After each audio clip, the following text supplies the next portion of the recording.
कर दो दूर प्रभो मेरे मन में अंधेरा है। जब से तेरी लगन लगी हुआ मन में सवेरा है। आओ जरा अपने भाव में गाना है कि आप कह रहे हैं, मैं नहीं कह रहा, आप सब कह रहे हो भगवान से। कर दो दूर प्रभो मेरे मन में अंधेरा है। कर दो दूर प्रभो मेरे मन में अंधेरा है। जब से तेरी लगन लगी हुआ मन में सवेरा है। जब से तेरी लगन लगी सभी का ये भाव हुआ मन में सवेरा है। कर दो दूर प्रभो मेरे मन में अंधेरा है। कर दो दूर प्रभु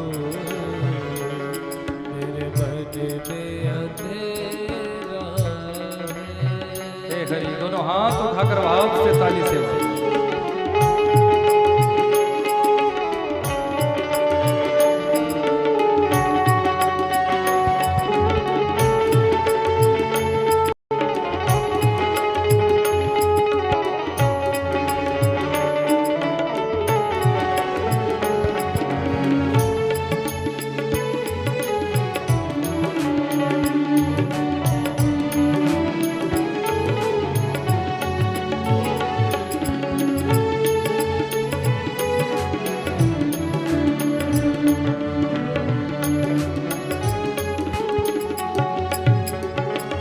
हरि तुमसे बिछोड़े हुए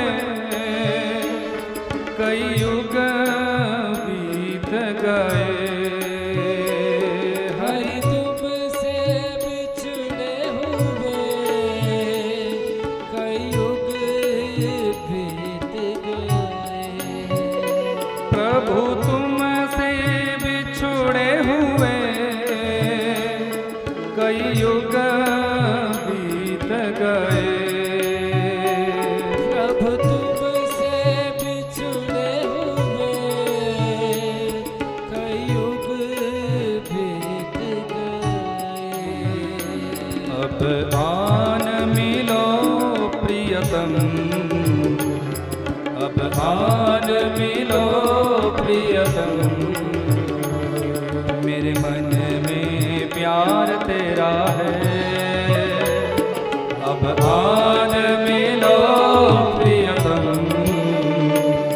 मेरे मन में प्यार तेरा है। कर दो दूर प्रभो मेरे मन में अंधेरा है। कर दो दूर प्रभो मेरे मन में अंधेरा है।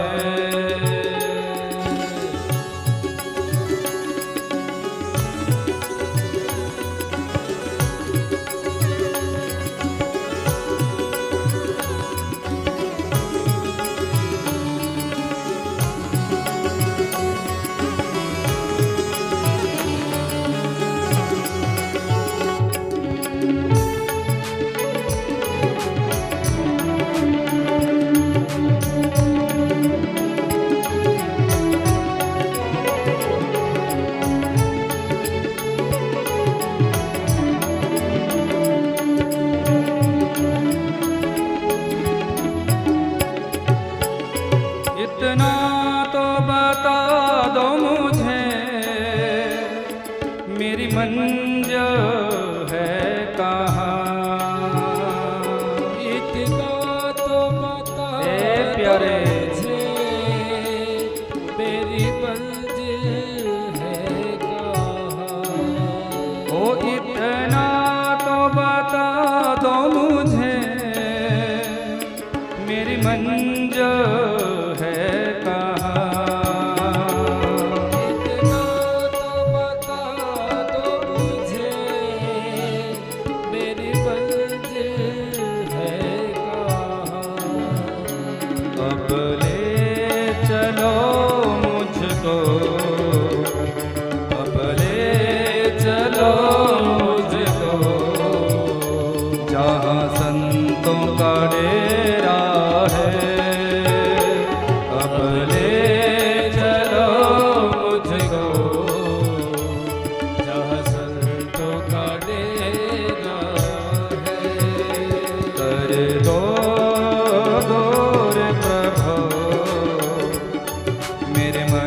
में अंधेरा है।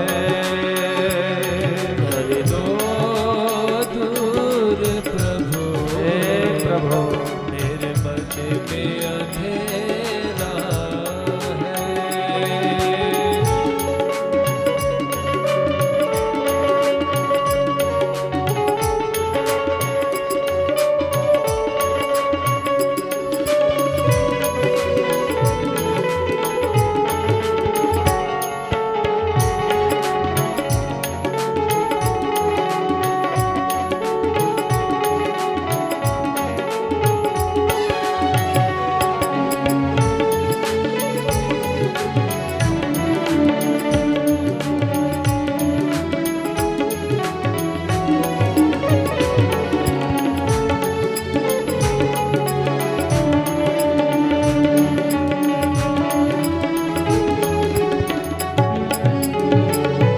दर्शन पाए बिना तेरे दर से हटेंगे नहीं। दर्शन पाए बिना तेरे दर से हटेंगे नहीं। भगवान भक्तों को जल्दी नहीं मिलते, लेकिन सच्चा जो भक्त होता है उसके मन में भी एक जिद होती है कि प्यारे भले ही आप हमें ना मिलो, पर कब तक नहीं मिलोगे, कभी ना कभी तो मिलोगे। हमारे मन में भी जिद है, भगवान से भी रूठा करो और मन में एक जिद प्रकट किया करो कि प्यारे जब तक आपका दर्शन नहीं होगा तब तक हम भी तुम्हारे द्वार से हटेंगे नहीं।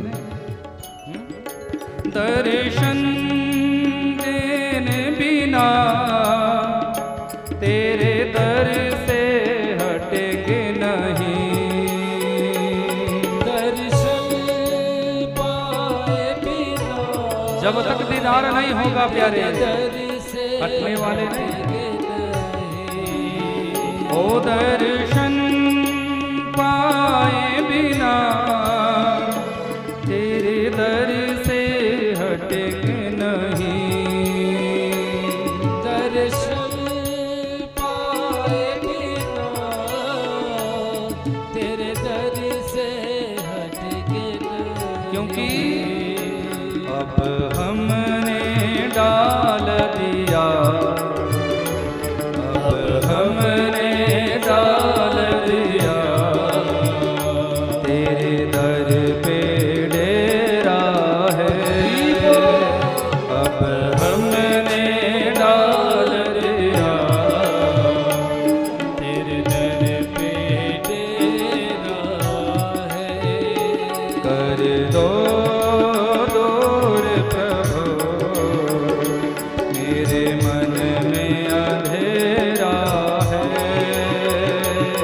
कर दो दूर प्रभु, मेरे मन में अंधेरा है। जब से तेरी लगन लगी हुआ मन में सवेरा है। जब से तेरी लगन लगी वो मन में सवेरा है। कर दो दूर प्रभु, मेरे मन में अंधेरा है। कर दो दूर प्रभु,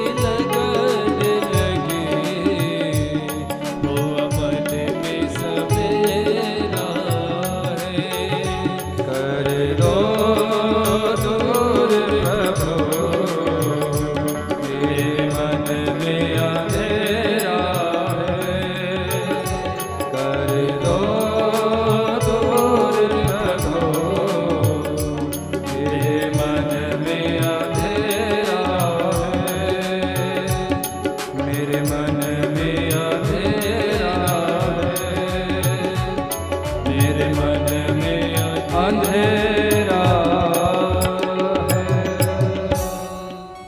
बोलिए भक्तवत्सल भगवान की जय। कर दो दूर प्रभो मेरे मन में अंधेरा है, जब से तेरी लगन लगी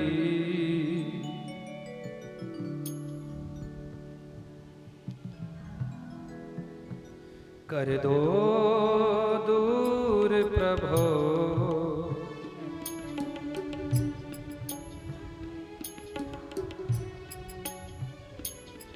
जब से तेरी लगन लगी।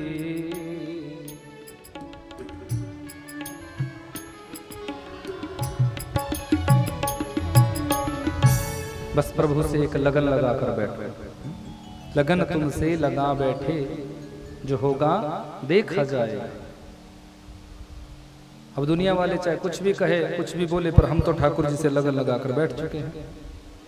ऐसा भाव आपके मन में होना चाहिए, क्योंकि दुनिया के लोगों को कुछ तो लोग कहेंगे, लोगों का काम है कहना। कहे बिना लोग नहीं रह सकते, वो कुछ ना कुछ तो कहेंगे ही। आलोचक होते हैं, और मैं तो कहता हूं आलोचना होती रहनी चाहिए।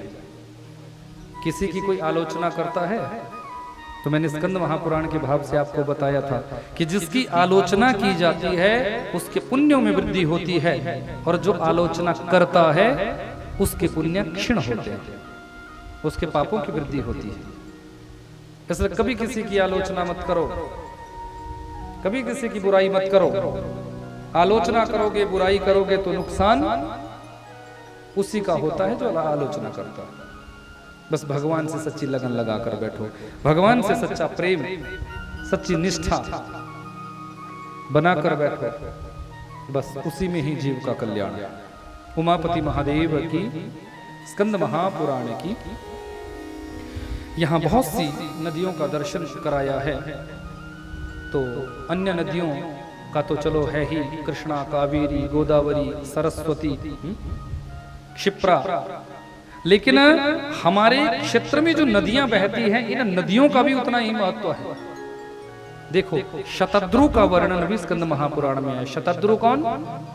जिसको हम आप लोग सतलुज के नाम से जानते हैं। ये शतद्रु, इसका भी वो महत्व है। यदि शतद्रु के जल से भी आप स्नान करते हैं तो भी आपको गंगा जैसे स्नान का ही फल मिल जाता है कार्तिक मास में। आगे पीछे नहीं, कार्तिक की विशेषता बता रहा हूं। और विपासा, विपासा कौन? यानी विपासा नदी का भी यहाँ दर्शन आया, और व्यास नदी का भी यहाँ दर्शन आया। व्यास नदी, ये जो यहाँ जल आता है, ये व्यास का है या शतद्रु का है? किसका है? व्यास का। व्यास नदी का है, जो आगे जाके शतद्रु में, सतलुज में मिल जाता है ना। तो सोचो, तो ये जो जल आपके यहाँ आ रहा है, इस जल से भी, अब ये तो नहीं बोलूंगा कि नहर में कूद जाओ। कहीं पता चला कि मैंने यहाँ बोला और कार्तिक में आप गए कंट्रोल गेट के पास, और वहां कूदोगे तो वहां तो तैराक भी बाहर नहीं निकल सकता। तो मैं ये नहीं कह रहा हूं, हाँ, घर में भी जो आपके आ रहा है उसमें भी संतोष करना। उसमें भी मैंने बताया आपको कि यदि आप उस पवित्र नदी का वहां भी आवाहन करते हो, वहां भी ध्यान करते हो, तो उसका भी फल आपको घर में मिल जाए। पर तट पर चले जाए तो बात ही क्या, उसकी तो बात ही अलग है। और जहां दो नदियों का संगम होता हो वहां स्नान करने का और अधिक फल बताया है। और जहां तीन नदियां मिल जाए, जैसे संगम क्षेत्र है, गंगा, यमुना, सरस्वती, तीनों मिली प्रयाग, तो संगम में जब हम स्नान करते हैं, ध्यान करते हैं, तो उसका फल तो और अधिक बताया है, और अधिक अधिक 10-10 गुना फल बढ़ता जाता है। तो जितना भी आप स्नान ध्यान करते हैं उसका फल अनंत गुणा कार्तिक मास में हमें मिलता है। लेकिन नियम बताया, सूर्योदय काल में किया हुआ स्नान इतना श्रेष्ठ नहीं होता। जिस समय सूर्योदय हो रहा होता है उस समय जो स्नान किया जाता है उसको अधम श्रेणी में माना गया है। लेकिन सूर्योदय से पहले जो कृतिकाएं, यानी कृतिकाएं नक्षत्र यानी तारागण, तारे जब आकाश मंडल में दिख रहे हो उस समय यदि स्नान हो जाए तो उसका फल अनंत गुणा बताया है, अनंत गुणा। और वैसे भी स्नान 3 प्रकार के कहे हैं। एक है ऋषि स्नान, दूसरे है मनुष्य स्नान और तीसरे राक्षस स्नान। ऋषि स्नान कौन? जो 3:30 बजे की वेला में स्नान किया जाता है। 3:30 बजे से 4:30 के बीच में जो स्नान किया जाए वो है ऋषि स्नान। 4:30 से लेकर सूर्योदय से पहले जो स्नान किया जाए वो है मनुष्य स्नान। और सूर्योदय के बाद जो स्नान किया जाता है वो स्नान है राक्षस स्नान। अब देखना, कार्तिक में राक्षस स्नान मत करना। ऋषि स्नान तुम न कर पाओ तो मत करना, पर कम से कम मनुष्य स्नान तो हम सबको करना ही चाहिए। उमापति महादेव की, शिव शंकर भगवान की, मनुष्य स्नान करने का प्रयास करिएगा। स्नान के स्कंद महापुराण में 4 प्रकार बताएं। एक है वायव्य, दूसरा वारुण और तीसरा ब्रह्म और चौथा दिव्य। अब ये परिस्थिति आ गई। जो 3:30 बजे स्नान होता है वो दिव्य स्नान है। जो 3:30 से 4:30 के बीच में स्नान किया जाता है, यानी 4:30 बजे से पहले वो है ब्रह्म स्नान। और जो स्नान सूर्योदय से पहले किया जाए वो वरुण स्नान, और जो सूर्योदय के बाद स्नान किया जो वायव्य स्नान। तो क्रमशः इनका जो फल है वो भी घटता जाता है, धीरे धीरे कम होता जाता है। जैसे जैसे ऊपर को जाओगे तो फल बढ़ेगा, जैसे जैसे समय आगे बढ़ेगा वैसे ही फल भी कम होगा। स्त्रियों के लिए पति की सेवा का विशेष फल बताया कि यदि कोई स्त्री कार्तिक मास में साक्षात नारायण जानकर अपने पति की सेवा करेगी तो उस स्त्री को नारायण की सेवा का ही फल मिल जाएगा। आपने कुछ नहीं किया, अपने पति को ही नारायण समझ लिया कि आप ही मेरे नारायण हो। बस 1 महीने करके देख ले, लड़ाई भी होती होगी ना पति के साथ, लड़ाई बंद हो जाएगी। वो भी सोचेगा कि इसको हुआ क्या। ये तो 4 बातें सुनाने वाली थी, तो पूजा करने बैठ गए। ये तो बातें सारी उल्टी सुनाती थी, हर बात बात पर गुस्सा दिलाती थी। पर 1 महीने में क्या इसको रंग चढ़ गया कि ये तो पूजा करने लग गए। तो देखो, यदि पति बुरा भी होगा तो उसमें भी सुधार आ जाए, क्योंकि मेरे नारायण प्रेम के देवता है। और इसलिए कार्तिक मास में विशेष नारायण और शिव की ही पूजा होती है। शिव भी प्रेम के देवता है और नारायण भी प्रेम के देवता है, क्योंकि शिव और सती एक रूप से आपने दर्शन किया होगा। और मेरे बांके बिहारी का आप दर्शन करते, वहां राधा जी अलग नहीं है, राधा जी उन्हीं के अंदर, किशोरी जी उन्हीं के अंदर है। इसलिए स्त्रियों के लिए बताया कि कार्तिक के महीने में अपने पति की पूजा करें, पति से प्रेम करें। पति की पूजा करेगी तो निष्ठुर से निष्ठुर पति भी, बुरा पति भी होगा यदि किसी का, तो उसको भी अकल आ जाएगी, वो भी खुश हो जाएगा कि चलो कम से कम देवी जी पूजा तो करने लगे। और उस मास में आए हुए अतिथि का सम्मान करना चाहिए। कार्तिक में यदि कोई अतिथि आ जाए ना, तो उस अतिथि का जितना भी आप सम्मान करोगे, उस अतिथि को अतिथि मत समझो, उसको देव रूप समझो। हमारे यहाँ की उक्ति है अतिथि देवो भव। हमारे शास्त्र कहते हैं अतिथि को देवता मानना चाहिए। स्कंद महापुराण का ही भाव है। अतिथि को देवता क्यों माना? क्योंकि कार्तिक में जब कोई अतिथि आता है तो साक्षात नारायण ही रूप होता है। इसलिए अतिथि की सेवा करो, अतिथि का सत्कार करो। पर अतिथि भी वो ऐसा होना चाहिए कि वो भी अतिथि हो। अतिथि कौन? जिसके आने की कोई तिथि ना है, वो अतिथि। पर आजकल के अतिथि भी खतरनाक। चलो गांव में तो फिर भी व्यवस्था हो जाती है, पर शहरों में कोई अतिथि पहुंच जाए तो अब शहरों में रहने वालों को टेंशन हो जाती है, बोले अतिथि तो आए हैं पर स्वागत कैसे होगा। अब अतिथि भी ऐसा खतरनाक कि पक्के पैरों से आया है, कच्चे पैरों से नहीं। पक्के पैरों से आया है, जाने का नाम मना ले। 2-4 दिन तो बड़ा स्वागत होता है, अच्छे अच्छे पकवान बनते हैं, पर जब कोई ना जाने का नाम ना ले तो अब भगा भी तो नहीं सकते, ये भी तो नहीं बोल सकते भागो। अब किसी पति पत्नी की अतिथि आगे, दोनों परेशान हो गए, 4 दिन तक खूब सेवा की, पर जब उसने जाने का नाम नहीं लिया तो सोचने लगे कि अब कुछ और उपाय करना पड़े। एक तरफ पति टेंशन में बैठा, दूसरी तरफ पत्नी टेंशन में बैठी। पति ने पूछा कि टेंशन ये किया कि अतिथि आया हुआ है। पत्नी बोले रोटी बना बना कर तो मैं थक गई, मुझे अधिक टेंशन। बोले फिर उपाय क्या? फिर आपस में ही कहने लगे, बोले चलो ऐसा करते हैं, इसका उपाय है झगड़ा, आपस में झगड़ा करो। हम लोग जब आपस में झगड़ेंगे तो जरूर अतिथि भागेगा, अतिथि भागेगा जब आपस में झगड़ा होगा। तो आज क्या किया, दोनों ने झगड़ना प्रारंभ कर दिया, झगड़ना शुरू, लड़ाई झगड़ा शुरू हो गया भयंकर वाला। पति ने डांट लगाई, पत्नी रोने लगी, आज मैं खाना तक नहीं बनाऊंगी, भोजन तक नहीं बनाऊंगी, मुझे इतनी बातें सुनाई। अतिथि ने सोचा कि जिस भोजन के लिए, जिस खाने के लिए आया था वो तो बनेगा ही नहीं, पर यहां रहकर करना क्या। और अतिथि ने कहा कि चलो ठीक है भाई, आप झगड़ा बंद करो, मैं जा रहा हूं। सोचा कि अब खाना बनेगा ही नहीं तो रहूं कहां, चला गया बेचारा। अब पत्नी रो रही थी सचमुच। पति ने कहा मैंने झूठे में तुझे डांटा था, कोई सच्ची थोड़ी में डांटा था, अब तो रोना बंद कर दे, चला गया हो। पत्नी कहने लगी मैं भी तो नकली रो रही हूं, मैं कौन सा सच में रो रही हूं। दोनों चुप हुए, तभी तक वो अतिथि भी आ गए। बोले आप गए नहीं? बोले जब आप दोनों नकली झगड़ सकते हैं तो मैं भी झूठे में ही गया था, नकली गया था, मैं सच में गया नहीं, मैं भी झूठ के लिए गया था।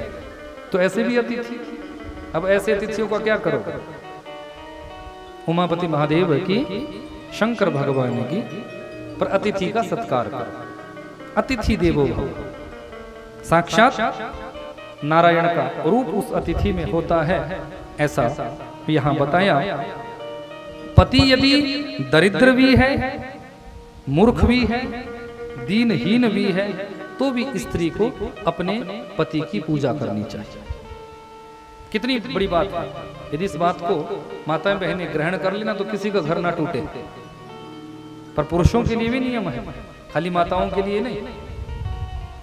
अब ये नहीं कि पत्नी बेचारी लग जाए पूजा करने और पति उसकी तरफ देखे तक न, तो वो भी सोचेगी कि किस मूर्ख की पूजा कर रही है, किस दुष्ट की पूजा कर रही है।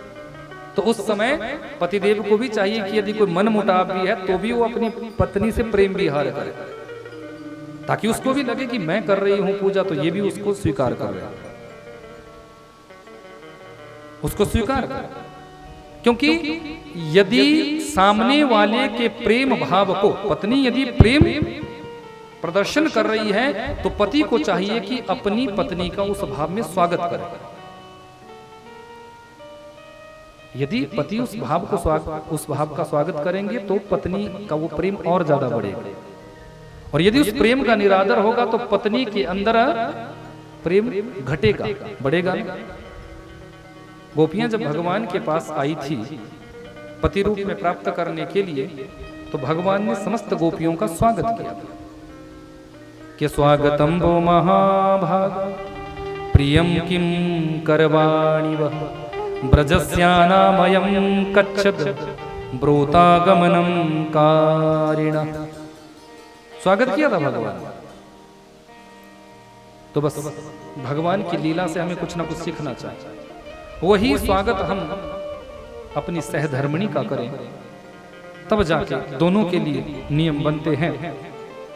और ऐसा लिखा कि जो ब्राह्मण प्रतिदिन प्रातःकाल उठकर तीर्थ में स्नान करता है वह सब पापों से मुक्त हो जाता है और परब्रह्म भाव को वो प्राप्त कर लेता है। बोलिए उमापति महादेव की, श्री स्कंद महापुराण की।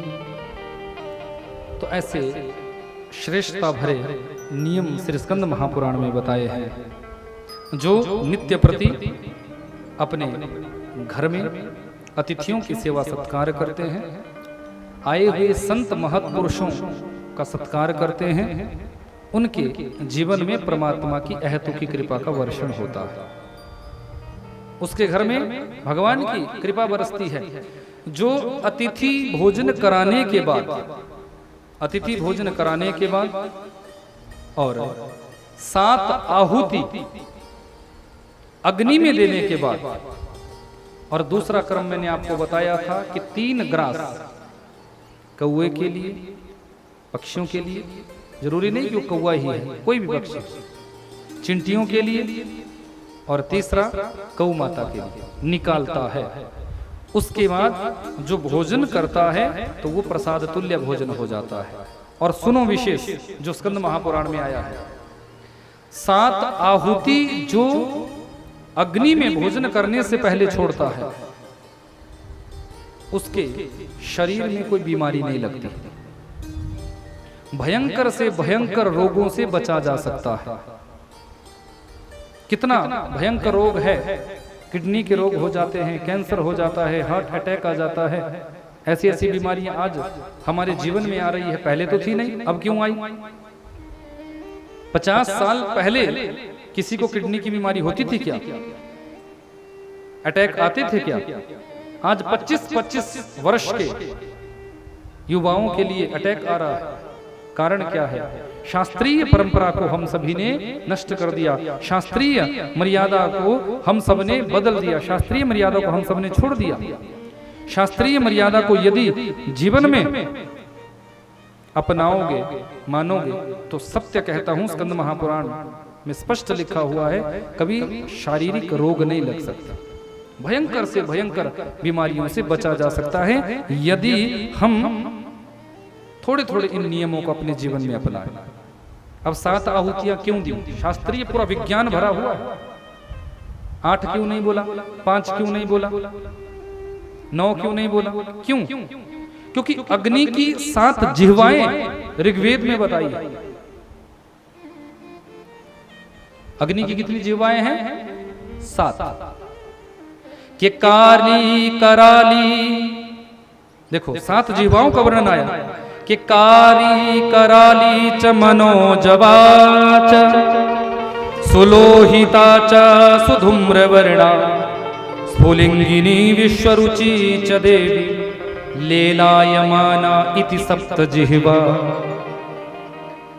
ऋग्वेद में भी इस भाव का दर्शन आया और स्कंद महापुराण में भी ये स्पष्ट बताया कि अग्नि की ये 7 जिह्वाएं हैं, 7 मुख है, और इन 7 जिह्वाओं से 7 रूपों में ही अग्नि अन्न ग्रहण करता है। 7 जिह्वाओं से आप जब 7 ग्रास, जरूरी नहीं बड़े बड़े, थोड़े थोड़े ही 2-4, 3 उंगलियों से, इनसे अंगूठा 3 उंगलियों से मात्र आप थोड़ा सा ही अन्न 7 बार दो, भले ही चावलों के 5-5 दाने उसमें क्यों ना हो, भात के 4 दाने हो, रोटी का छोटा सा टुकड़ा हो, क्योंकि यज्ञ कुंड तो आपके पास है नहीं, भी उसमें आप आहुति दोगे। यहां तक बताया हुआ है कि नित्य प्रति अग्नि में 7 आहुति जिस घर में दी जाती है, उस घर के लोग जो है निरोगी रहते हैं, वहां कोई रोग नहीं लग सकता। रोग के साथ साथ देवताओं की भी तृप्ति हो जाती है, पितरों की भी तृप्ति हो जाती है। मैं अलग अलग आपको बताऊंगा एक एक भाव कि पहली जो काली नाम की जिह्वा, उसमें आहुति देने से क्या फल है? कराली नाम की जो जिह्वा, उसमें आहुति देने की क्या फल है? मनोजवा जो है उसमें आहुति देने का क्या फल है? अलग अलग फल है सारा। अब समस्या, हमारे घरों में तो गैस होती है, कैसे देंगे आहुति? ये समस्या सबके मन में, ये प्रश्न कौन रहा होगा? आ रहा है ना प्रश्न? गांव वाले तो खुश हो रहे हैं कि हमारे घर में तो चूल्हा है, रोज दे देंगे, पर शहर वाले सोच रहे हैं कि हम कहां देंगे, अब गैस चूल्हा खराब कर नहीं सकते। फिर देखो, अपने घरों में गाय के उपले जरूर रखो, क्योंकि गौ माता के जो उपले होते हैं, कंडे जानते हो ना, उपले, उन उपलों में बहुत बड़ी शक्ति होती है। चुटकी विभूत में है खजाना कुबेर का। संत महात्मा लोग पहले अपने हवन कुंड में उपले ही तो जलाते थे। लकड़ी का जहां अभाव होता था वहां गाय के उपले ही जलाए जाते थे, और गाय के उपले से जो विभूति तैयार होती है उस विभूति में बहुत बड़े गुण हैं, बहुत बड़ी शक्ति है उसमें। गौ माता के जो उपले होते हैं, उपलों से मुझे एक बात याद आ गई, थोड़ा सा चलते चलते सुना दूं, आपको थोड़ी सी प्रसन्नता मिल जाएगी। एक बार कोई अंग्रेज भारत भ्रमण के लिए आया, भारत दर्शन के लिए आते हैं ना, फॉरेनर आ जाते हैं। अब किसी गांव में गया हो, गांव में तो आपको पता है, शहर वालों को शायद इस भाव का पता नहीं होगा, पर गांव वाली जितनी माताएं बैठी इनको सबको पता है, ये सब उपले पाती थी। पाते होंगे आपने भी पहले, अब नहीं पाते होंगे आप, अब तो आप मॉडर्न बन चुके हैं, पर पहले तो पाते ही होंगे।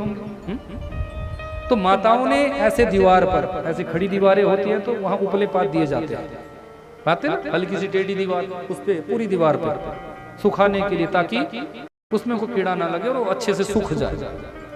तो अंग्रेज आया भारत दर्शन करने के लिए, भारत भ्रमण करने के लिए, और आपने देखा होगा कि जितने भी फॉरेनर्स आते हैं इनके पास कैमरे जरूर होते हैं, क्योंकि यहाँ से बहुत अच्छी अच्छी चीजें अपने कैमरों में कैद करके यहाँ से फोटो लेकर चले जाते हैं। तो बड़ा जूम करके अच्छे से उस दीवार पर वो उपले जो पाथे होते उसकी फोटो ले रहा है। तो गांव का एक व्यक्ति गया और पूछने लगा, बोले ऐसे ऐसे क्या है इस दीवार में जो तू फोटो ले रहा है? ये जो गाय के उपले हैं इनकी तू फोटो ले रहा है, ऐसा क्या है? बार बार देख रहा है। बोले मैं ये सोच रहा हूं कि दीवार इतनी खड़ी है, इस खड़ी दीवार पे गाय चढ़ी कैसे होगी? उमापति महादेव की, अब उसको क्या पता कि ये कैसे पाथे हुए। अब उसने सोचा कि गाय यहाँ चढ़ी होगी और उसने जगह जगह वो छोड़ दिया और ये व्यवस्था बन गई। तो जिसने जो काम नहीं किया उसको नहीं पता, उसका ज्ञान थोड़ी भी।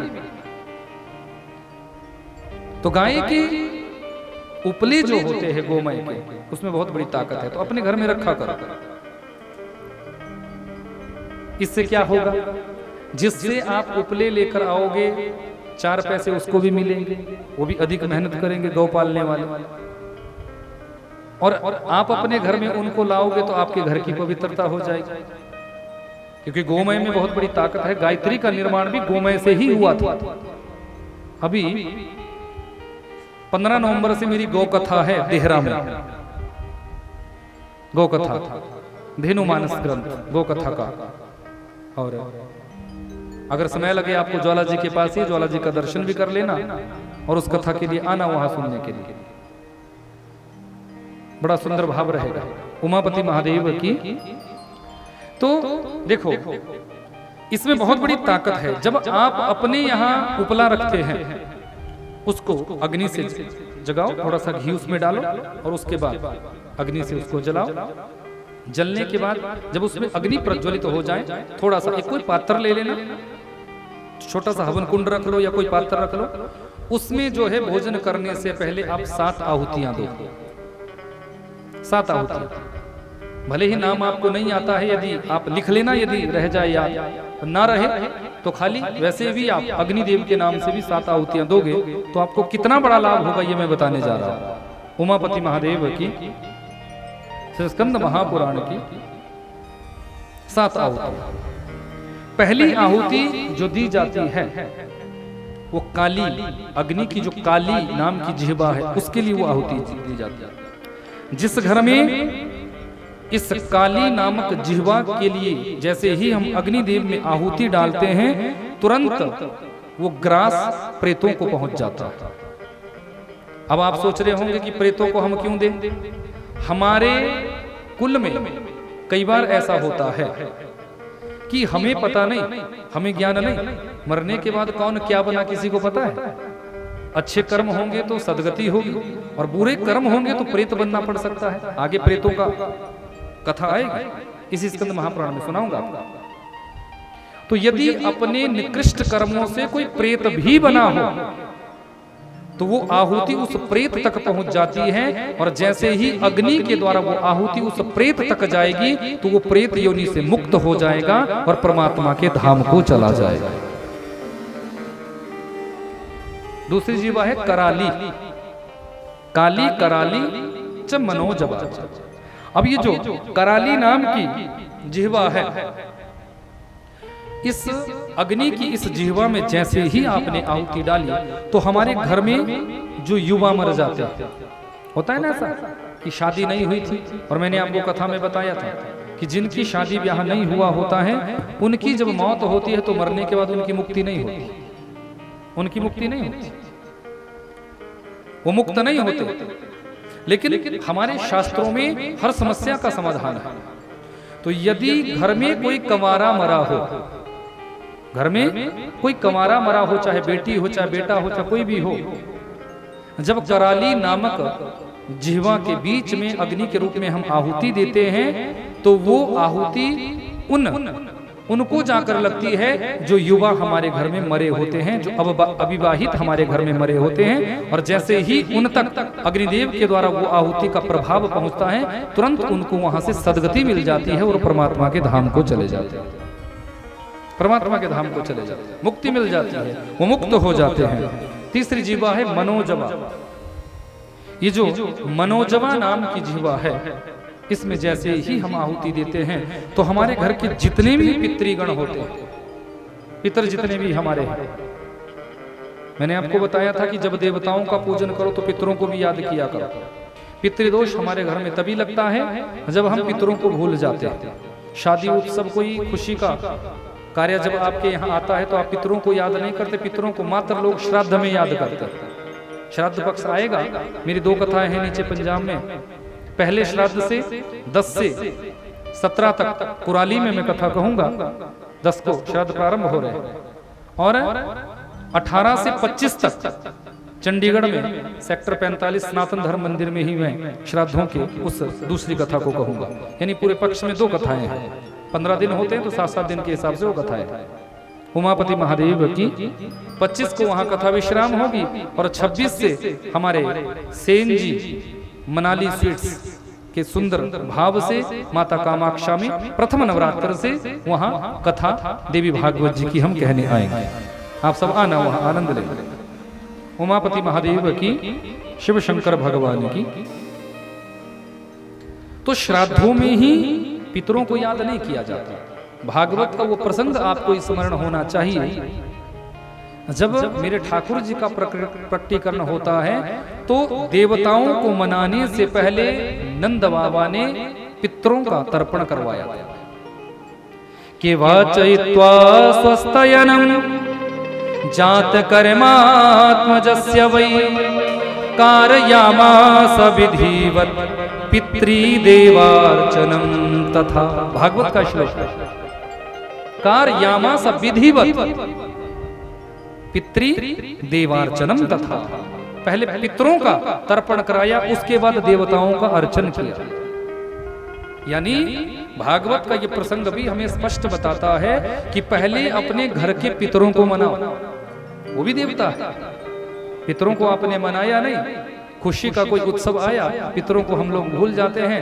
यही कारण है हमारे घरों में पितृदोष लगता है। फिर हम परेशान होते हैं, दुखी होते हैं, बीमारी लगेगी, घर में बरकत नहीं आएगी, फिर तुम हॉस्पिटलों के चक्कर काटोगे, कोर्ट कचहरी के चक्कर काटोगे, लड़ाई झगड़े के चक्कर में पड़े रहोगे। तो इसलिए सबसे पहले अपने घर के पितरों को प्रसन्न करो। यदि पितर तुमसे प्रसन्न है तो देवता तो तुमसे प्रसन्न हो ही जाएंगे। तो ये जो तीसरी जिह्वा है मनोजवा, मनोजवा जिह्वा में जैसे ही आपने अन्न की आहुति दी, भोजन की आहुति दी, तुरंत वो मनोजवा प्रसन्न हो जाता है अग्नि, और वो तुम्हारे द्वारा दी गई आहुति पितरों तक पहुंच जाती है और घर के पितर संतुष्ट हो जाते हैं, प्रसन्न हो जाते हैं। चौथी है सुलोहिता। ये जो सुलोहिता नामक जो अग्नि की जिह्वा है, इसमें आहुति देने से जो 8 वसु है, 8 वसुओं की कथा मैं देवी भागवत में सुनाऊंगा। जो 8 वसु है, उन 8 वसुओं की तृप्ति होती है, 8 वसुओं की प्रसन्नता होती है। और जिस घर के वसु प्रसन्न है, उस घर के सभी सदस्यों पर देवी देवताओं की कृपा बनी रहती है। 8 वसुओं की प्रसन्नता हो जाती है। अगली जो जिह्वा सुधूम्र वर्णा, धूम्र वर्णा नाम की जो जिह्वा है, इसमें जैसे ही हम आहुति देते हैं तो हमारे घर में जो भी देवता विराजमान होते हैं वो सारे देवता प्रसन्न हो जाते हैं, देवताओं की तृप्ति हो जाती है, देवताओं की प्रसन्नता हो जाती है और देवताओं का पूर्ण आशीर्वाद हमारे ऊपर बैठ जाता है। देखो, देवताओं की पूजा से पहले पितरों की पूजा यहाँ भी आई ना। क्रम को ही देख लो आप, कैसे क्रम बना हुआ है। सप्त जिह्वा जो अग्नि की है, उन जिह्वाओं का ही क्रम देखो। पहले प्रेतों से प्रारंभ किया, देवताओं से नहीं। पहले प्रेतों को तृप्त करवाया, उनको मुक्त किया, क्योंकि घर के प्रेत जब मुक्त हो जाएंगे और उसके बाद जब घर के पितर प्रसन्न हो जाएंगे तब देवताओं तक हम पहुंच सकते हैं। पहले हमारे घर के प्रेतों की मुक्ति ही नहीं होगी, पितरों की प्रसन्नता नहीं होगी, तो देवताओं की कृपा जीवन में कैसे आ सकती है। आज लोगों ने उल्टा कर दिया है, देवताओं को मनाते हो, पितरों को मनाते नहीं, इसलिए देवताओं की कृपा तुम्हारे ऊपर होती है। लेकिन शास्त्र मर्यादा देते हैं। स्कंद महापुराण की एक कथा कहती है कि पहले पितरों का पूजन करो, पितरों को प्रसन्न करो। पितृदेवता जब प्रसन्न हो जाएंगे तो देवता तक तुम पहुंचोगे, तब जाके देवताओं को प्रसन्न कर सकते हो। तो इस जिह्वा से देवताओं की प्रसन्नता होती है। स्फुलिंगिनी, ये जो स्फुलिंगिनी नामक जिह्वा है, इससे हमारे घर में कोई रोग नहीं रहता, घर में कोई बीमारी नहीं रहती। यदि किसी के शरीर में कोई रोग बनना तैयार भी हो रहा हो तो वो स्फुलिंगिनी नामक जिह्वा में, अग्नि की जिह्वा में जब आहुति देना प्रारंभ कर देते हैं और बार बार ये प्रार्थना की जाती है, ये वंदना की जाती है कि मेरे शरीर का रोग समाप्त हो जाए, रोग जीवन में आए ही नहीं, तो शरीर में कोई रोग नहीं आएगा, रोगों से हम मुक्त रहेंगे। रोगों का हरण हो जाता है, बीमारियों का हरण हो जाता है, हमारे शरीर में कोई बीमारी नहीं लगेगी, असाध्य रोग कोई नहीं लगेगा। और अगली जो जिह्वा है अंतिम, वो है विश्वरुचि। विश्वरुचि, जब विश्वरुचि नामक 7वीं जिह्वा में हम आहुति देते हैं, शाकल्य छोड़ते हैं, अन्न छोड़ते हैं, तो हमारे घर की जो दरिद्रता है उसका हरण हो जाता है। कल भी एक सज्जन मेरे पास आए थे, बोले महाराज जी इतनी मेरी अवस्था हो गई 31 वर्ष की, पर अभी तक मेरे घर नहीं, मेरे कोई बिजनेस नहीं, मेरा कोई काम नहीं, जो नौकरी करता हूं उस पैसे का पता ही नहीं चलता। बहुत से लोग खूब धन कमाते हैं पर फिर भी घर में दरिद्रता बनी रहती है। खूब धन कमाने के बाद, मेहनत मजदूरी करने के बाद भी दरिद्रता बनी होती है।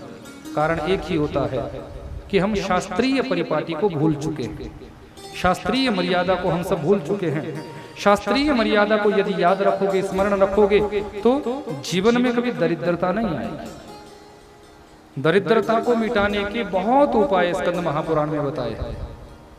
यदि घर की दरिद्रता को मिटाना चाहते हो, जब शिव मंदिर में जाओ तो शिव मंदिर में प्रवेश करते ही आपने पूजन अर्चन किया, पूजा करने के बाद जब आप वापिस जाने लगो तो जो शिव मंदिर की दहलीज होती है ना, दहली, उस दहली पर अपने हाथ को रगड़ो और वहां की जो रज है, धूली है, उस धूली को अपने माथे पे लगाओ। जब शिव मंदिर के दहली की धूली को माथे पर लगाकर अपने घर में प्रवेश करोगे तो आपके घर की दरिद्रता वहां से भाग जाएगी और घर में संपन्नता ही संपन्नता आ जाएगी। घर की दरिद्रता को यदि नष्ट करना चाहते हो तो शिव मंदिर के ऊपर जो जलाधारी जलहरी होती है, यहाँ भी देखो आप डोडेश्वर में नीचे शिवलिंग है और ऊपर जलहरी है, तो जलहरी वाला जो पात्र है ऊपर, उसके ऊपर एक बिल्व पत्र समर्पित करो और भगवान शंकर जी से प्रार्थना करो, क्योंकि बिल्व पत्र में लक्ष्मी जी का वास होता है। भोलेनाथ से प्रार्थना करो कि मेरे घर की दरिद्रता दूर हो जाए। ऐसा करोगे तो अवश्य ही बाबा विश्वनाथ की कृपा से हमारे घर की दरिद्रता दूर हो जाती है और संपन्नता ही संपन्नता हमारे घर में आ जाती है। यदि घर की दरिद्रता ना जाए, घर की दरिद्रता ना जाए तो एक बहुत अच्छा उपाय है। 108 दाने अक्षत के, चावल के नहीं, चावल खंडित होता है, आपके घर में चावल होता है, अक्षत कोई नहीं रखता। घर में चावल मत रखो, चावल खाने के लिए और अक्षत चढ़ाने के लिए, क्योंकि भगवान को चावल नहीं चढ़ते, भगवान को अक्षत चढ़ते। चाहे नारायण की पूजा में, चाहे शिव की पूजा में, चाहे देवी जी की पूजा में, जहां भी आप पूजा करते हैं शंकर जी की, तो शंकर जी की पूजा में अक्षत चढ़ाए जाते हैं, ना कि चावल। जब आप बाजार से चावल खरीद कर लाओ तो जो अटूट अक्षत होते हैं उनको अलग डिब्बे में भरो, खाने वाले चावल अलग और चढ़ाने वाले अक्षत अलग। तो 108 दाने जब आप अक्षत के उनमें आप पीला चंदन लगाकर, उनमें पीले चंदन का छोटा छोटा टीका लगाकर नमः शिवाय बोलकर जब भगवान शंकर जी के ऊपर जब आप चढ़ाते हैं, भगवान शंकर जी के ऊपर चढ़ाते हैं तो भगवान शंकर जी की कृपा से आपके घर की दरिद्रता नष्ट हो जाती है। यदि आप अपने घर की दरिद्रता सबके घर में बनी हुई है, चाहे धन को लेकर, चाहे पढ़ाई को लेकर, चाहे किसी को लेकर भी कोई ना कोई दरिद्रता हमारे घर में बनी रहती है, क्योंकि नियमों को हम पूरा नहीं कर पाते। तो यदि घर की दरिद्रता को नष्ट करना चाहते हो तो बिल्व पत्र के 5 पत्ते लेकर उन 5 पत्तों में पीला चंदन लगाकर और प्रत्येक पत्ते पर रिंग बीज जो होता है, क्योंकि महाकाली, महालक्ष्मी, महासरस्वती 3 शक्तियों के 3 बीज हैं, वो मैं देवी भागवत में चर्चा करूंगा। लेकिन उन 3 बीजों में जो देवी लक्ष्मी जी का बीज है वो है रिंग बीज। जब उस बिल्व पत्र पर हम रिंग लिख देते हैं और उन 5 पत्तों को भगवान शिव को समर्पित कर देते हैं, तो ऐसा करने मात्र से भी भोले बाबा की कृपा से हमारे घर में कभी दरिद्रता नहीं रहती, हमारे घर में लक्ष्मी जी का वास हो जाता। उमापति महादेव की, शिव शंकर भगवान की ऐसे बहुत से उपाय यहाँ स्कंद महापुराण में हमारे घर की दरिद्रता को दूर करने के लिए बताया। बस नियम से, श्रद्धा से, भाव से हम इन नियमों को जीवन में अपनाने का प्रयास करें तो ये जो अंतिम जिह्वा है विश्व रुचि, इस विश्व रुचि नामक अग्नि की 7वीं जिह्वा में जब हम शाकल्य छोड़ते हैं, चरु छोड़ते हैं, तो अग्नि की प्रसन्नता हो जाती है और हमारे घर की दरिद्रता अग्निदेव नष्ट कर देते हैं, घर में दरिद्रता नहीं रहती। अब देखो 7 जिह्वाओं के लिए 7 बार आपने अन्न छोड़ा और बड़ी से बड़ी बीमारी का आपके जीवन से हरण हो गया। जीवन में आपको कोई बीमारी नहीं लग सकती, आप असाध्य रोगों से बच सकते हो, घर के पितरों को आप प्रसन्न कर देते हो, देवी देवताओं को आप प्रसन्न कर देते हो। ये छोटा सा उपाय है, प्रैक्टिकल करके देखिएगा। यदि आपने नियम पूर्वक कर लिया तो देखना आपके जीवन में कितनी कृपा भगवान की होगी, क्योंकि स्कंद महापुराण की कथा है, कुछ ना कुछ इससे सीखो। व्यवहारिक ज्ञान स्कंद महापुराण में भरा पड़ा है। इसलिए इस भाव से हम 7 जिह्वाओं के रूप में अग्निदेव की प्रसन्नता करें। रोज अपने घर में ये करना चाहिए। उसके बाद वो जो कंडा आपने जगाया था, उपला जो आपने जगाया था, उसको किसी शुद्ध स्थान में रख दो। अगले दिन वो विभूति जो बचे, उस विभूति को आप कहीं छिड़क सकते हो, या फिर अपने खेतों में डाल दो, किसी पवित्र जगह में डाल दो, वो तो पवित्र है। अगले दिन फिर उस क्रम को करो। अलग अलग करने की जरूरत नहीं है सबको, घर का कोई एक सदस्य भी कर दे भोजन से पहले तो प्रसन्नता हो जाती है। नहीं कि सब लोग अलग अलग लग जाओ, नहीं। घर का कोई मुखिया, जो भी मुखिया हो, पति घर में है तो पति करे, पति घर में नहीं है, पत्नी है तो पत्नी भी कर सकती है। पत्नी को यदि नहीं करना है तो बच्चे कर सकते हैं, बच्चे यदि ना हो तो कोई बुजुर्ग हो उससे करवा दो, पर करो जरूर। सबके लिए नियम है। उमापति महादेव की, शिव शंकर भगवान की। कार्तिक मास में शरीर में तेल लगाना वर्जित माना गया है। शरीर में तेल का मर्दन नहीं करना चाहिए। परान्न भोजन, दूसरे का अन्न ग्रहण नहीं करना चाहिए। तेल नहीं खाना चाहिए, तेल वर्जित बताया। आप घी प्रयोग कर सकते हैं, घी का आप प्रयोग करो। 1 महीने के लिए तेल का प्रयोग यहाँ नहीं बताया। तेल का सेवन और कुछ चीजों का यहाँ बताया गया है कि कौन कौन सी चीजें त्याज्य है।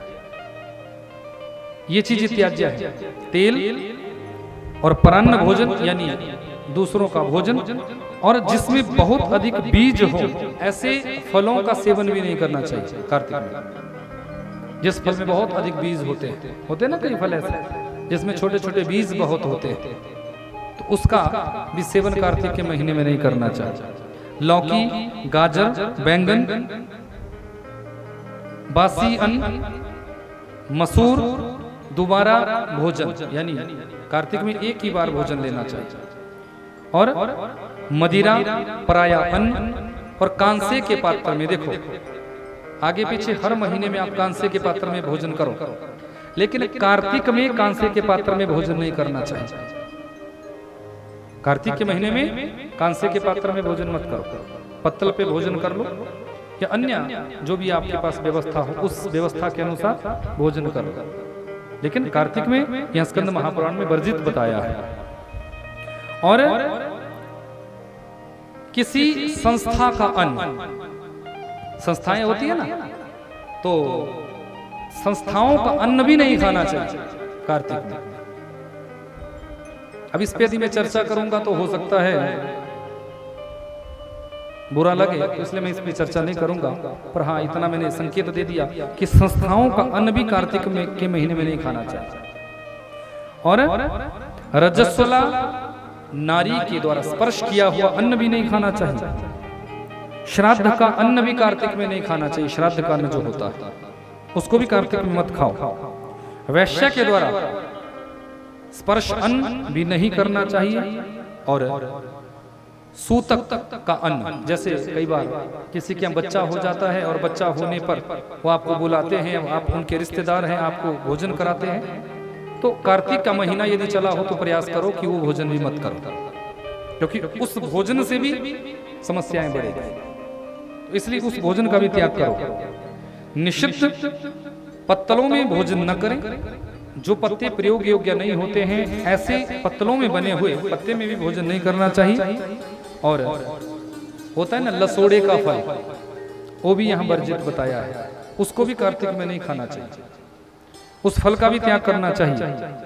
और कार्तिक का व्रत करने वाला जो व्यक्ति होता है, या कोई भी स्त्री पुरुष वृद्ध बालक जो भी कोई करता है, उसको बड़े नियम के साथ कार्तिक का व्रत करना चाहिए। महुआ, केला, जामुन और पकड़ी, इनके पत्तों में भोजन करना चाहिए। कमल के पत्ते पर कभी भी भोजन नहीं करना चाहिए, क्योंकि कमल कीचड़ में उगता है, इसलिए कमल की तो शुद्धता है लेकिन पत्ता शुद्ध नहीं है, इसलिए कमल के पत्ते पर भोजन करना भी निषिद्ध बताया गया है।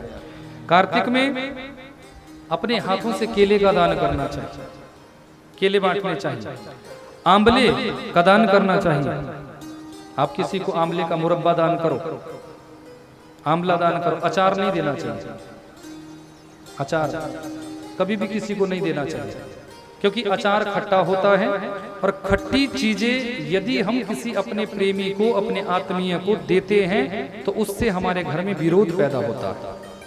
और एक चीज मैं और आपको बताऊं, अपनी बेटी को, जैसे कई बार होता है कि बेटी कह देती है मायके में आने के बाद कि मुझे अचार तैयार कर दो, मैं अचार ले जाऊंगी, और वो अपने घर से अचार का डिब्बा ससुराल में लेकर गई, तो यदि वो खट्टी चीजें अपने मायके से लेकर ससुराल जाएगी तो दोनों परिवारों में खटास पैदा होगी। पहले हमारे ये बुजुर्ग बातें कहते थे, फिर हमें लगता था कि ऐसे ही बोलते हैं, पर ये बुजुर्ग नहीं, स्कंद महापुराण में सब लिखा हुआ है। बुजुर्गों ने भी यहीं से पढ़ा, यहीं से सुना। खट्टी चीजें कभी भी अपनी पुत्री को नहीं देनी चाहिए। सुर्फ होता है ना, छाछ, जिससे पहले माताएं अनाज को साफ करती थी, वो कभी नहीं देना चाहिए। झाड़ू कभी अपनी बेटी को नहीं देना चाहिए। कभी झाड़ू मत दो कि बेटी के मायके जा रही और झाड़ू पकड़ा दिया। दहेज में भी जब कोई कुछ देता है, भेंट कर की हुई चीज, उसमें भी झाड़ू नहीं दिया जाता, कभी भी झाड़ू नहीं देना चाहिए। और झाड़ू के लिए तो यहाँ, क्योंकि झाड़ू लक्ष्मी की ही बहन है। ये जो झाड़ू है, समुद्र से ही झाड़ू प्रकट हुई थी जब समुद्र मंथन हुआ था। तो झाड़ू का तो यहाँ तक स्कंद महापुराण में लिखा हुआ है कि यदि आपसे कोई आपका पड़ोसी भी झाड़ू मांगे तो उसको भी झाड़ू मत दो, अपने घर का झाड़ू, भले ही बाजार से खरीद कर उसको दे दो, लेकिन घर में जो आपने प्रयोग किया झाड़ू है वो उसको भी मत दो। कई बार होता है, हो जाता है ना, किसी का झाड़ू खिन्न भिन्न हो गया, टूट गया, और वो पड़ोसी के पास चला के थोड़ी देर, दीदी झाड़ू दे दो मुझे, यहाँ झाड़ू लगाना है, और दीदी ऐसी की दीदी ने उठाया और दे दिया। तो जैसे ही आप झाड़ू देते हो समझ लेना अपने घर की लक्ष्मी को ही आपने दे दिया। इसलिए झाड़ू कभी किसी को मत दो, अपने घर में यूज किया हुआ, टूट जाए फूट जाए उसको भी कहीं खुले में मत फेंको। यदि उस झाड़ू को आप खुले में फेंकते हैं तो लक्ष्मी का अपमान होता है, दरिद्रता घर में वास करती है। फिर उसका प्रयोग कहाँ करे, कहाँ उसको डाले? बोले उस झाड़ू को जो टूट जाए, खंडित हो जाए, कहीं भी जमीन में गड्ढा खोदो और उसमें उस झाड़ू को दबा दो, जमीन के अंदर वो दब जाएगा तो वहां पर अपने आप ही वो सड़ गल जाएगा और मिट्टी में मिल जाएगा। मिट्टी की वस्तु है, मिट्टी में मिल जाएगा, दोष नहीं लगेगा। पर कभी भी उस झाड़ू को कूड़े में मत फेंको, कभी भी उस झाड़ू को डस्टबिन में मत डालो। आपने देखा कि टूट गया और कूड़े में फेंक दिया, घर में दरिद्रता है, घर में लक्ष्मी जी का वास नहीं हो सकता। कभी भी अपने घर का झाड़ू किसी पड़ोसी को, किसी रिश्तेदार को मत दो। बहुत सी कुछ चीजें ऐसी, छलनी कभी नहीं देनी चाहिए। छन्नी होती है ना छानने वाली, वो भी कभी अपनी बेटी के साथ मत दो, अपनी बेटी को मत दो। छननी भी दोगे तो उससे भी दोष लगता है, उसके घर में दरिद्रता आएगी। और खट्टी चीज तो भूल कर भी मत देना। बेटी के लिए नहीं, आपका जो रिश्तेदार है, आपका चाहे कोई पड़ोसी है, आपका कोई भी अपना है, उसको प्रयास करना, पैसे दे देना कि भैया तू दुकान से खरीद ले, पर मैं तुझे नहीं दे सकता। क्योंकि उससे क्या होगा कि तुम्हारा प्रेम बना रहेगा, आत्मीयता बनी रहेगी। उमापति महादेव की। तो आंवले का दान यहाँ बताया, मुरब्बे के रूप में आप दे सकते हो, वो मीठा होता है, इसलिए आंवले का यहाँ दान बताया। और किसी ब्राह्मण को जिसके प्रति भी आपकी श्रद्धा हो, उसको कुछ ना कुछ वस्त्र दान करना चाहिए। श्री हरि के परम प्रिय कार्तिक मास में गीता जी का पाठ हम सभी को करना चाहिए, क्योंकि गीता पाठम तो यह कुरिया कार्तिके विष्णु पल्लवे तस्य पुण्य फलम वक्तुम नालम वर्षतैरपि। अब गीता पाठ का देखो फिर दोबारा महत्व आ गया कि जो गीता पाठ कार्तिक के महीने में करता है उसके जीवन में अनंत फल की प्राप्ति होती है। इसलिए गीता जरूर सुनो, गीता जरूर पढ़ो। संस्कृत में नहीं पढ़ सकते तो हिंदी में पढ़ो, पर पढ़ो जरूर। अपने घर में गीता जी की पुस्तक गीता प्रेस गोरखपुर से खरीद लेना। सबसे सरल बता रहा हूं, सबसे सरल और सबसे स्पष्ट अपने घर में रख लीजिएगा और उसको पढ़िएगा। कार्तिक के महीने में देखना कितने पुण्य की प्राप्ति होगी। श्रीमद् भागवत का श्रवण या अन्य किसी भी पुराण का श्रवण मन को परम शांति प्रदान कराता है। बड़े से बड़ा मूढ़ मानव भी वैष्णव महात्माओं की निंदा यदि करता है, मूढ़ से मूढ़ व्यक्ति यदि वैष्णव महात्माओं की निंदा करता है तो उसके वो तो रौरव नामक नरक में जाता ही जाता है, पर अपने पितरों को भी वो रौरव नामक नरक में ले जाता है। इसलिए किसी भी संत महात्मा की निंदा उस भाव में नहीं करनी चाहिए और अधिक से अधिक सबको कार्तिक के उस मास में, कार्तिक के उस महीने में भजन करना चाहिए। जितना भजन करोगे उतना ही भजन का प्रभाव तुम्हारे जीवन में दिखेगा। उमापति महादेव की, शिव शंकर भगवान की। जो कार्तिक के महीने में दीपदान करता है, दीपदान की बड़ी महिमा बताई। दीपदान जो अपने यहाँ करता है उसके ऊपर साक्षात नारायण की कृपा होती है। अब कैसे कैसे उस दीपदान को, क्योंकि दीप जलाने का मैंने आपको बताया ही था कि ज्योत जगाने से तो अनंत गुणा फल ही मिलता है। और स्कंद महापुराण में स्पष्ट लिखा हुआ है कि कार्तिक के महीने में जो भगवान श्री हरि के आगे, नारायण के आगे या शंकर जी के आगे कपूर जलाता है, कपूर, थोड़ा सा कपूर लो और किसी पात्र में रखो और उसको जगाने के बाद आरती करो, भगवान को समर्पित करो। तो भगवान को समर्पित करने से भगवान प्रसन्न हो जाते हैं और हमारे घर में कभी अंधकार नहीं रह सकता, अज्ञानता नहीं रह सकती। ज्ञान ही ज्ञान हमारे घर में आता है, ऐसा यहाँ स्पष्ट लिखा हुआ है। जो भी अपने घर में अपने पितरों के निमित्त, अपने घर में अपने पितरों के निमित्त पिंडदान, तर्पण ये सब करता है, उस पर उसके पितरों की अनंत गुणा कृपा बरसती है, अनंत गुणा कृपा। इसलिए सबको घर में करना चाहिए। बहुत से लोगों का एक प्रश्न है, गयांतम न पिंडम दीयते।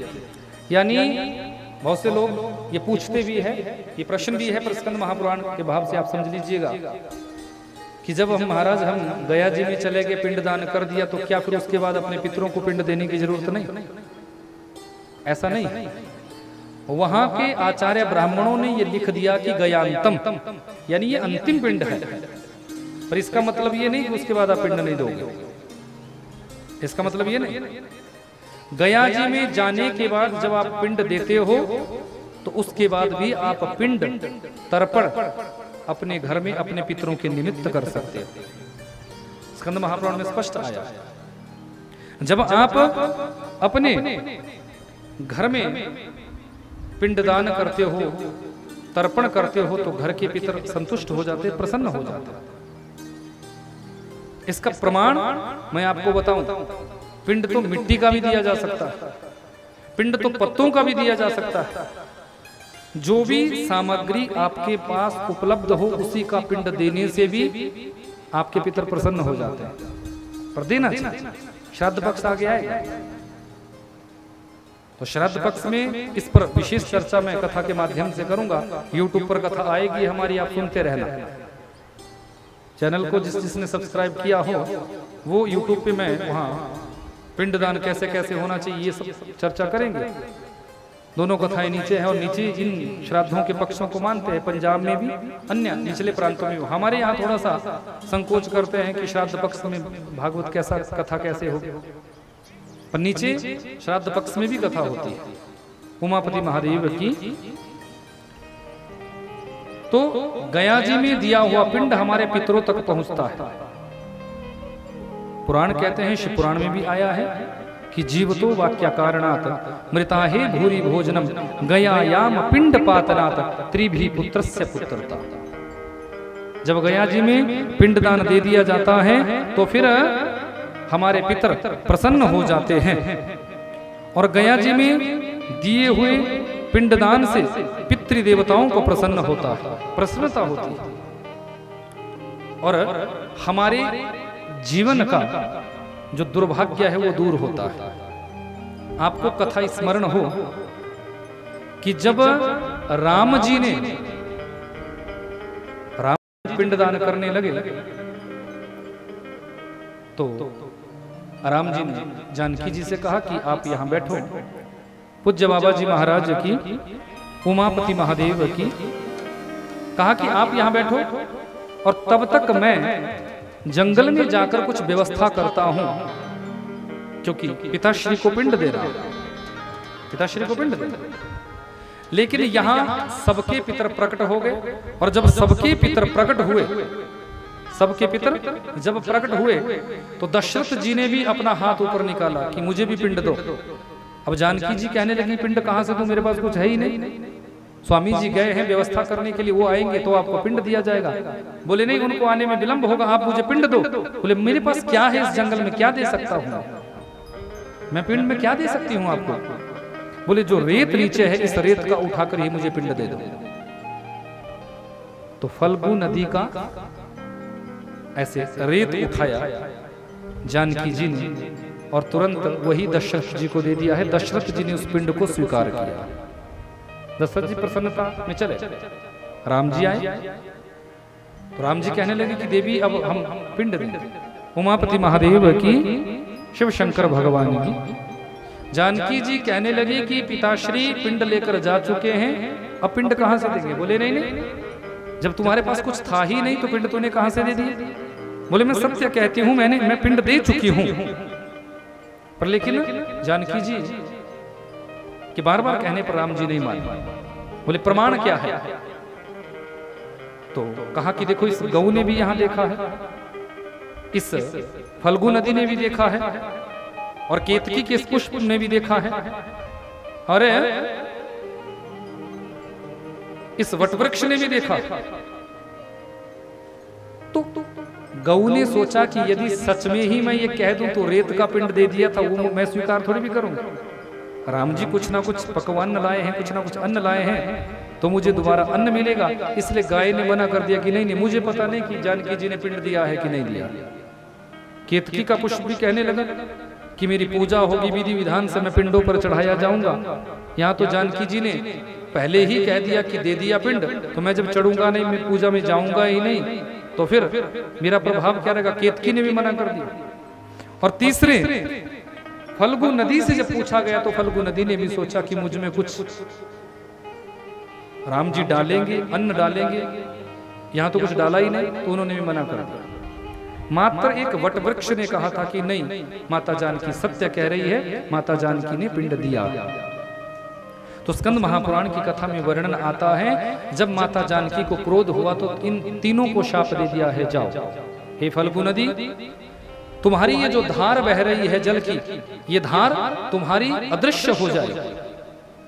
जितनी मर्जी बाढ़ आ जाए, जितना मर्जी पानी आ जाए, पर फल्गु नदी में पानी ऊपर नहीं आता। आप थोड़ा सा गड्ढा करेंगे तुरंत पानी निकल जाएगा, लेकिन ऊपर रेत सूखी। जानकी जी ने शाप दिया, जानकी जी ने शाप दिया। और दूसरा भाव, केतकी पुष्प को कहा कि तू पितरों की पूजा में कभी प्रयोग नहीं होगा। केतकी का पुष्प दो जगह नहीं चढ़ता, दो जगह नहीं चढ़ता। शिव पुराण में आपने सुना होगा कि केतकी पुष्प ब्रह्मा जी का असत्य संभाषण साथ दिया था, तो भगवान शंकर जी ने भी केतकी को शाप दिया था कि तू मेरी पूजा में नहीं चढ़ेगा। तो केतकी का पुष्प शिव पूजा में भी नहीं चढ़ता, और केतकी का पुष्प पितरों की पूजा में भी नहीं चढ़ता। मां जानकी जी ने शाप दिया कि पितरों की पूजा में तेरा प्रयोग नहीं होगा। पितरों की पूजा में यदि कोई तेरा प्रयोग करेगा तो वो पूजा पितरों को नहीं लगेगी, निष्फल हो जाएगी। और तीसरा, गाय को भी शाप दिया कि तूने असत्य संभाषण बोला थोड़े से अन्न के को खाने के लालच में, इसलिए आने वाले युग में, आने वाले समय में आप जिस मुख से आपने झूठ बोला, इसी मुख से आप गंदी चीजों का सेवन करोगे, आपका मुख अपवित्र होगा। गाय यदि जिस मुख से, जिस पात्र में खा लेती है, उस पात्र को दूषित माना जाता है, उस पात्र को दूषित माना जाता। जब तक उस पात्र को अग्नि में तपाया नहीं जाता, तब तक उस पात्र की पवित्रता नहीं होती। अन्य कोई पशु आपके घर का पात्र में जूठन कर दे, उसके बाद आपने उसको साबुन से धोया, वो साफ हो गया, शुद्ध हो गया, राख से मांजा, साफ हो गया।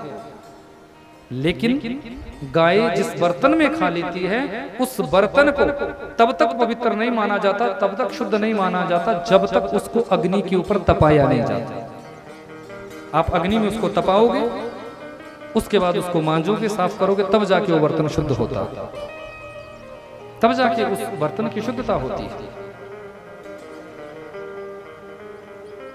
तो वट वृक्ष ने सत्य कहा था कि इन्होंने, माता जानकी ने यहाँ फल्गु नदी का पिंड बनाकर ही दिया है, रेत का पिंड बनाकर ही दिया है, इसलिए वरदान दिया कि जाओ वट वृक्ष तुम अमर रहोगे।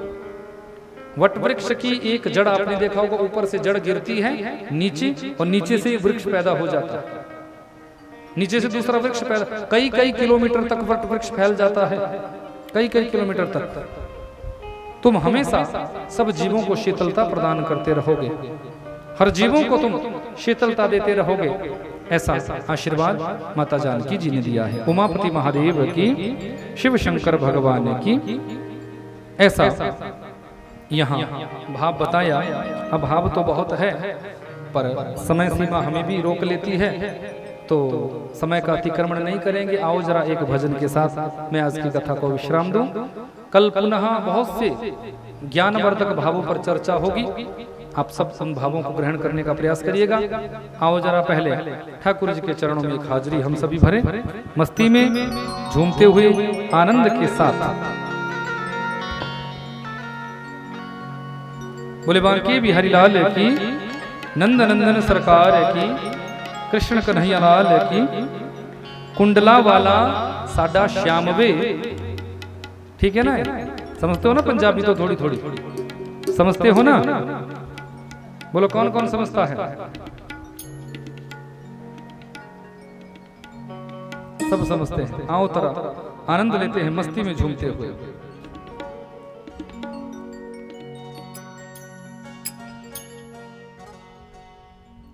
बोलिए भक्तवत्सल भगवान की, नंद नंदन सरकार की, कि वंशी विभूषित करा नवनीर दाभा, पीताम्बरादरुणबिम्बफलाधरोष्ठा पूर्णेन्दुसुन्दरमुखादरविन्दनेत्रा कृष्णात् परं किमपि तत्त्वमहं न जाने। हो लालैया यारिया, लालैया यारिया। किस रे ठाकुर जी के साथ सच्ची यारी लगाई है सबने। अच्छी बात, दुनिया वालों के साथ यारी लगाने से कुछ नहीं मिलेगा। मेरे ठाकुर जी के साथ सच्ची दोस्ती लगा लो, सच्ची यारी लगा दो, कल्याण हो जाएगा। हो लालैया यारिया, लालैया यारिया। हो हारा वाला साडा श्याम वे असा लालैया यारिया। आओ जरा मस्ती में। हो कुंडला वाला साडा श्याम वे असा लालैया यारिया। कुंडला वाला साडा श्याम वे असा लालैया यारिया। कुंडला वाला साडा श्याम वे असा लालैया यारिया। कुंडला वाला साडा श्याम वे असा लालैया यारिया। लालैया यारिया, लालैया यारिया। लालैया यारिया हो जग तो भी सारिया। हो जग तो भी सारिया। कुंडला वाला हारा वाला कुंडला वाला साडा श्याम वे असा लालैया यारिया। कुंडला वाला साडा श्याम वे असा लालैया यारिया।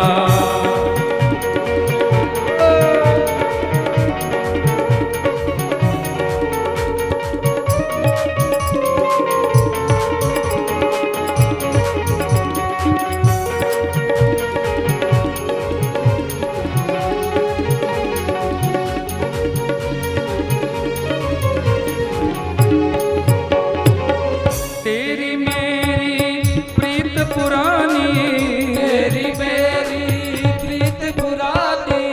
तेरी मेरी प्रीत पुरानी, तेरी मेरी प्रीत पुरानी।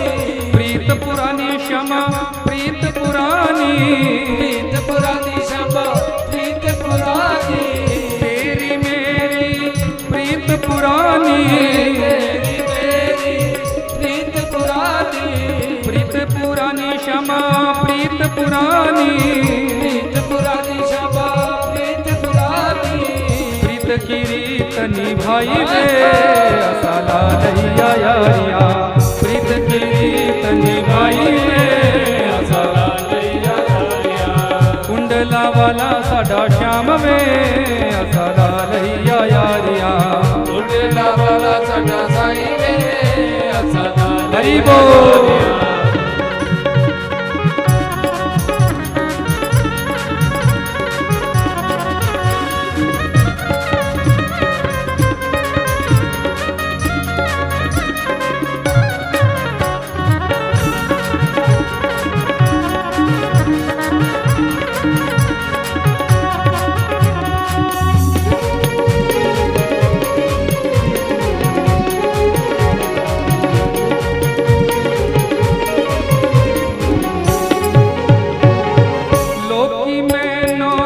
देवण ताने लोकी मैनू देवण ताने। देवण ताने क्षमा देवण ताने। देवण ताने क्षमा देवण ताने। लोकी मैनू देवण ताने। लोकी मैनू देवण ताने। देवण ताने क्षमा देवण ताने। देवण ताने क्षमा देवण ताने। आखी तू तोड़ निभाई वे असा लालैया यारिया। आखी तू तोड़ निभाई वे असा लालैया यारिया। कुंडला वाला साडा श्याम वे असा लालैया यारिया। कुंडला वाला साडा साई वे असा लालैया यारिया।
बारी साडे घर हो। कौन कौन चाहता है कि ठाकुर जी आपके घर आए? दोनों हाथ ऊपर उठाकर भाव से हो। एक बारी साडे घर आई वे हसा लालैया यारिया। एक बारी साडे घर आई वे हसा लालैया यारिया। लालैया यारिया लालैया यारिया लालैया यारिया लालैया यारिया लालैया यारिया लालैया। कुंडला वाला साडा शाम में हसा लालैया यारिया। कुंडला वाला साडा हारा वाला साडा शाम में हसा लालैया यारिया। हारा वाला साडा कुंडला वाला साडा शाम में हसा लालैया यारिया। कुंडला वाला साडा शाम में हसा लालैया यारिया। हारा वाला साडा शाम में हसा लालैया यारिया।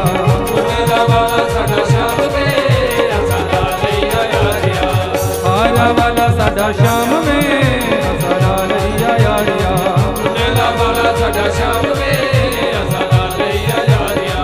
हारा वाला साडा शाम में हसा लालैया यारिया। हारा वाला साडा शाम में हसा लालैया यारिया।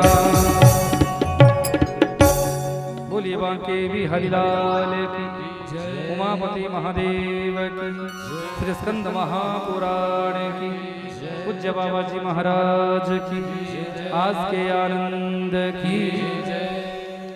पूज्य बाबा जी के श्रीमुख से अब हम सभी आशीर्वचन ग्रहण करेंगे। आज की कथा को यहीं विश्राम।